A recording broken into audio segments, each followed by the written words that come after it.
Le Grand Matin Sud Radio. Il parle sur les réseaux sociaux et maintenant sur Sud Radio. Et nous sommes ce matin avec Julie Lassaute, son adresse. Lossat, pardon. C'est Julie _pancake sur Instagram. Elle est auteure du livre Un mois pour réduire ses déchets aux éditions Hachette. Et voilà. Elle habite Pau. Elle habite Pau, elle est très écolo évidemment. Son compte recèle de bons plans pour vivre plus vert. Bonjour Julie. Bonjour. Alors Julie, je crois que vous aviez envie de revenir ce matin sur Cash Investigation qui s'est intéressé au lobby des semenciers en France.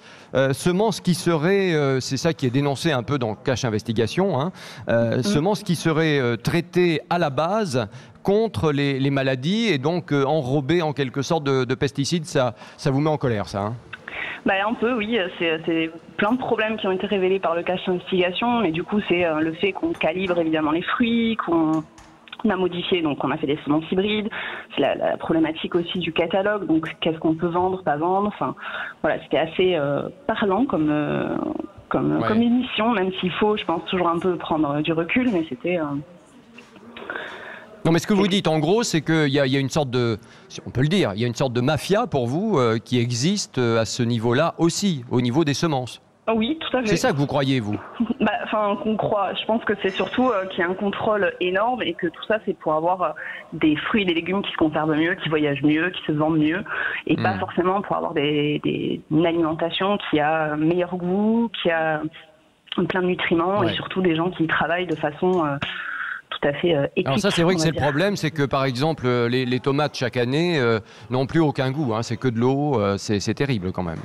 C'est ça, et c'est ce qu'on voit dans le reportage d'ailleurs où il nous dit que c'est pas très grave puisque de toute façon on met du sel dessus, du fromage, donc c'est pas très grave s'il n'y a plus de goût dans les tomates. Voilà. Dites-moi, une dernière question, je vais me faire l'avocat du diable quand même, mais effectivement, si on a des semences qui sont enrobées de produits pour qu'il n'y ait pas de maladie, c'est aussi pour que justement on puisse produire et avoir de quoi se nourrir. Donc est-ce que c'est si mal que ça finalement? C'est tout le contexte qui est pas bénéfique à mon avis, puisque de toute façon on produit trop, on utilise trop d'espace pour... cultiver typiquement du soja qui va pas être destiné à notre alimentation, qui va être destiné à l'alimentation des animaux. Enfin, c'est tout le système en fait qui est un peu pervers en fait, et on remet toujours en cause le consommateur qui aimerait une tomate parfaitement calibrée, parfaitement brillante, ce qui moi je le vois un peu tous les jours et pas forcément le cas.